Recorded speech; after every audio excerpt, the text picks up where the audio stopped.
గారికి, ఉపాధ్యాయ బృందానికి మరియు నాతోటి విద్యార్థులకు 76వ గణతంత్ర దినోత్సవ శుభాకాంక్షలు. నా పేరు రూహి సభాత్. నేను 5వ తరగతి చదువుతున్నాను. భారతదేశ ప్రజలకు ఇది చాలా ముఖ్యమైన రోజు. ప్రతి సంవత్సరం జనవరి 26న గణతంత్ర దినోత్సవం జరుపుకోవడానికి కారణం ఏమిటంటే 1947 ఆగస్టు 15న మనకు స్వాతంత్రం వచ్చినప్పటికీ మన దేశానికి సొంత రాజ్యాంగం లేదు. భారత రాజ్యాంగాన్ని రూపొందించడానికి డాక్టర్ బిఆర్ అంబేద్కర్ ముసాయిదా కమిటీని ఏర్పాటు చేశారు.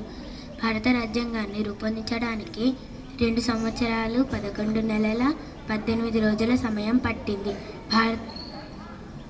జనవరి 26న 1950న భారత రాజ్యాంగం అమలులోకి వచ్చింది. అందువలన ప్రతి సంవత్సరం జనవరి 26న గణతంత్ర దినోత్సవం జరుపుకుంటాం.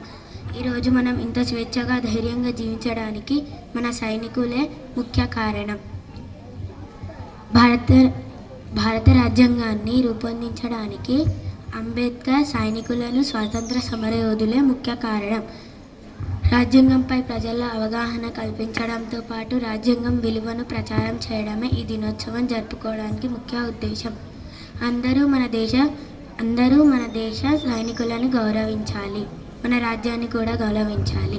నాకు ఈ అవకాశాన్ని కల్పించిన ప్రధానోపాధ్యాయుల గారికి ధన్యవాదాలు.